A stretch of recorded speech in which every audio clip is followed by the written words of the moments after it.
Hello guys, good morning. Welcome back to another blog. आज जबरदस्तीने मला ब्लॉग सुरू करायला सांगितलेला आहे. मोठ्याने सुरू करायला सांगितलेला आहे. थोडा energetic. Hello guys, good morning. कसे आहे तुम्ही सगळे? बरे आहे का? असेच ब्लॉग बघत राहा. अजून काय काय काही दुसऱ्याला वाटलं पाहिजे ना, सकाळी सकाळी ब्लॉग बघतोय म्हणजे कसं एनर्जेटिक फील झालं. हॅलो गाईज, कसे आहे तुम्ही? कसे आहे तुम्ही? आणि स्वागत आहे तुमचं आमच्या नवीन व्हिडिओ मध्ये. काय आजच ब्लॉग स्टार्ट करायला लावला त्याच्यात म्हणे मा काय दुःख राहिलं.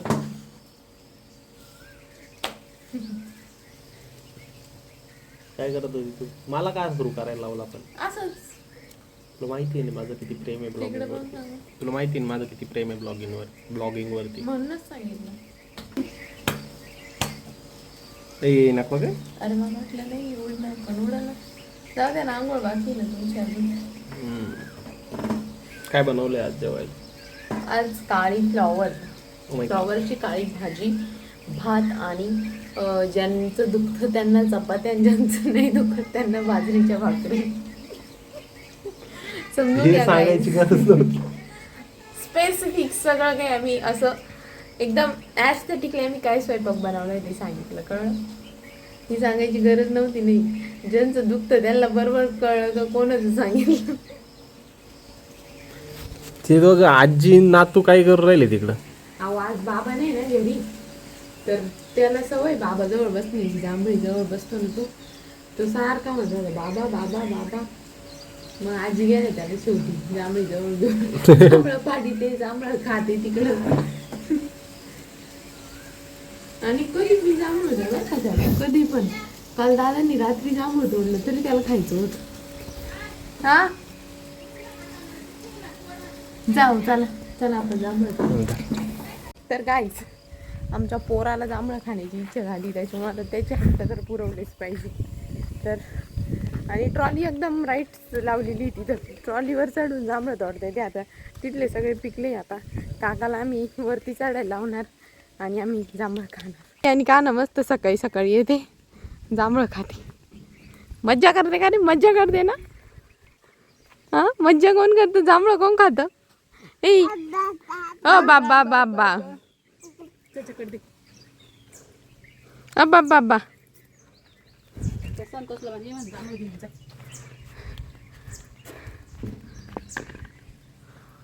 कच्चे कच्चे नका तोडू. कच्चे कच्चे तोडू राहिलो मी. बरं झालं सांगितलं तू. हा बाय काकानं मला जांभूळ दिलं, तुला देणारच नाही. हलवलं ना. तरी आता पिकलेले ना जास्त, त्याच्यामुळे ते पटापट पडू राहिले. इकडे पाहिजे किती कत्रित बरं का. जांभूळ खायला लय एक्सपर्ट आहे.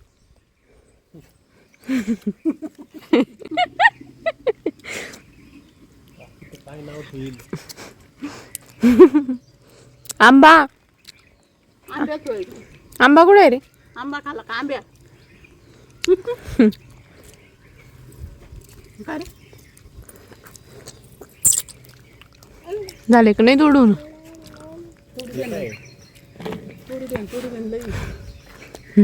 मस्त तोडले हो, काळे काळे. तू सांगितलं नाही तुम्ही लाल. आज जास्त काळे काळे होईल. इथले पिकले सगळे आणि गोड पण नाही. प्रत्येक जांभूळ गोड आहे या वेळेस. तर मागच्या वेळेची जाडी जाडी होती, त्याच्यामुळे एवढे गोड नव्हते. असं म्हणते का जांभळं ज्या वर्षी जास्त राहते त्या वर्षी दुष्काळ राहतो. हा, मग या वर्षी जांभळं जास्त आहे. हे बघा काहीच एवढे जांभळं पाडले. याच्यातून यांच्या मित्राला पण काही द्यायचे. चला आता जेवण करायचं. सगळं काही आवरलंय, पण इथं तूप टाकलं कढवण्यासाठी.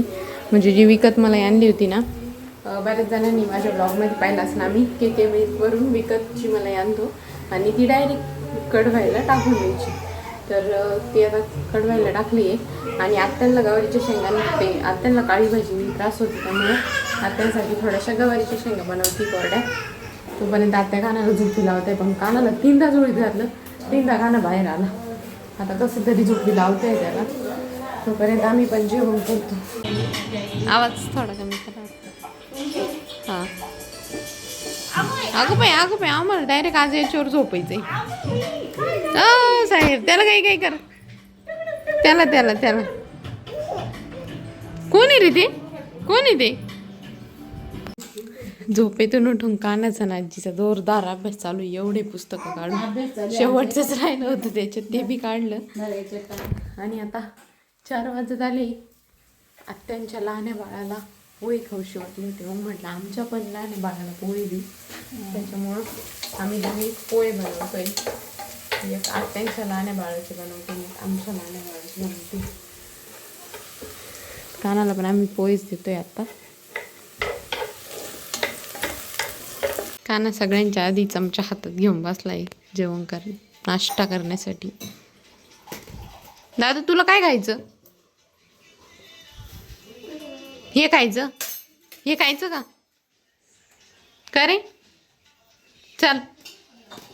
हो भाई, फायनली पाऊस चालू झालेला आहे.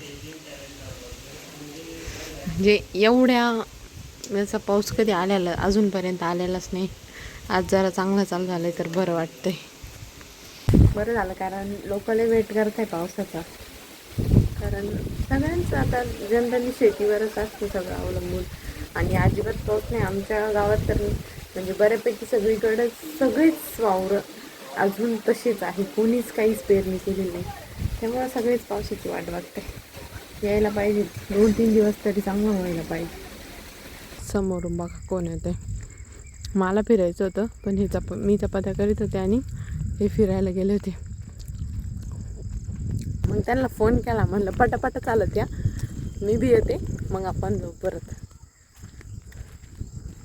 आणि ह्या आमच्या कालच्या बट्ट्या आहे, ज्या की लई टेस्टी लागते. आता इथून पुढे काय करायचं माहिती का? ज्या दिवशी आपल्याला बट्टी करायची ना, आता समज तुला वाटलं आज संध्याकाळी बट्टी करायची तर कालच करून ठेवायची. एक दिवसांनी जास्त चांगली लागते. उरलेली राहतेच ना, एवढं घालत आण घ्यायचं उरतीच.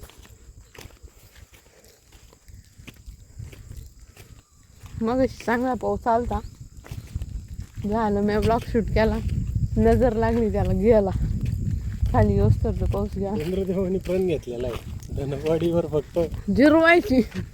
धनकवाडी जिरवाई करत चालू आहे असा कार्यक्रम होत राहील. अरे इथं पाऊस झालाय माहिती का? 1.5 किलोमीटर पाशी. खिडकीतून मी पाहत होते आपल्या गावाच्या तिकडून पलीकडच्या गावात लय पाऊस दिसत होता.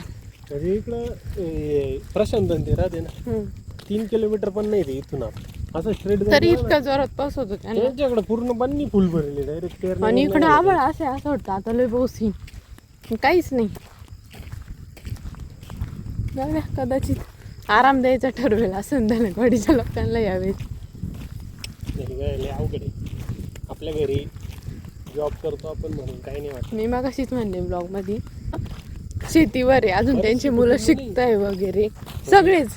आम्ही म्हणजे स्वतःच्या अनुभवावरून सांगू शकतो. जेव्हा आम्ही 12वीला होतो ना, तेव्हा सेम असं वर्ष होतं.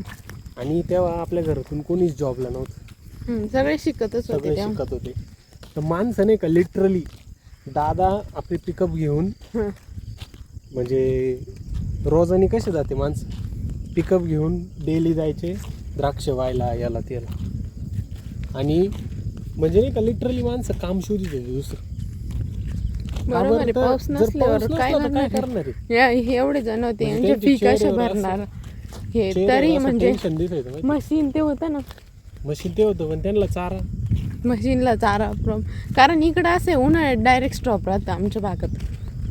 काहीच नाही, कुठंच कोणतंच पीक नाही दिसणार.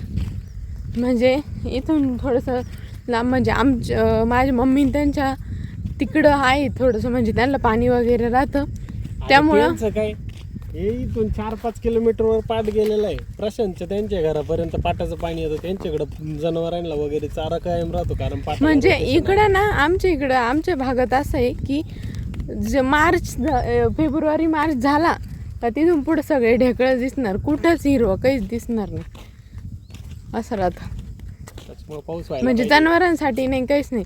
लोक स्टोअर करून ठेवते तेवढंच. त्याच्यामुळे पाऊस झाला पाहिजे. सगळे शेतकऱ्यांचं त्याच्यावरच अवलंबून आहे. आणि आता खर्च एवढा आहे, विचार कर असा पाऊस झाला, पेरण्या केल्या, जर एक मोठा पाऊस झाला, पेरण्या केल्या आणि जर नाही आला पाऊसच नाही पाऊस, झाला जळून गेलं ते, तर परत तेवढं करायला एकरी 10,000 रुपये खर्च आहे पेरणी करायला. परत कोणून आणतील लोक एवढं, म्हणजे इथून रिटर्न पण भेटत नाही एवढं. आता आपण पण काय करू शकतो. तेच नाही, असं वाईट वाटत राव, पाऊस पडायला पाहिजे. कारण लई लोकांचं आयुष्य त्याच्यावर डिपेंडंट आहे.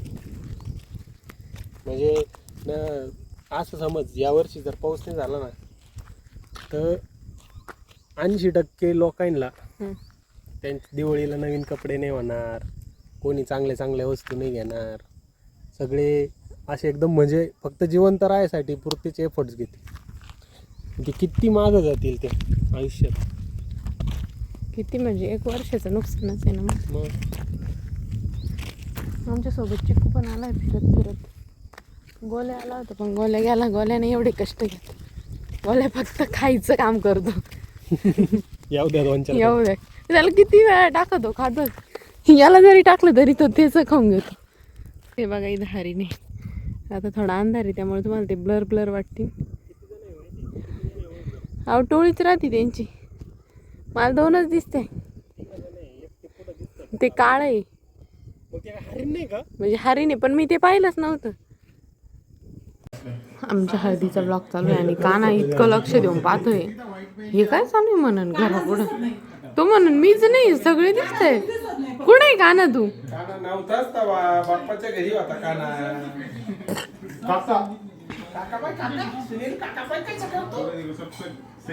कोण आहे रे?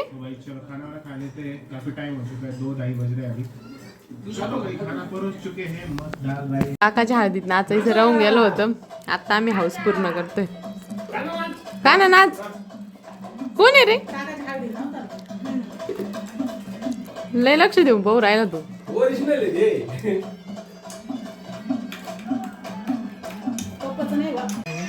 Exercise time guys. ओ पप्पा.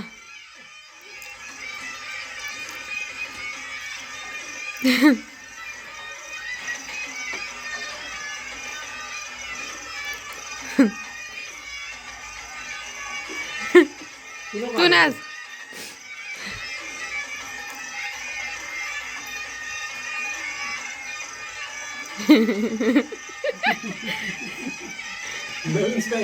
काकीला काकीला काकीला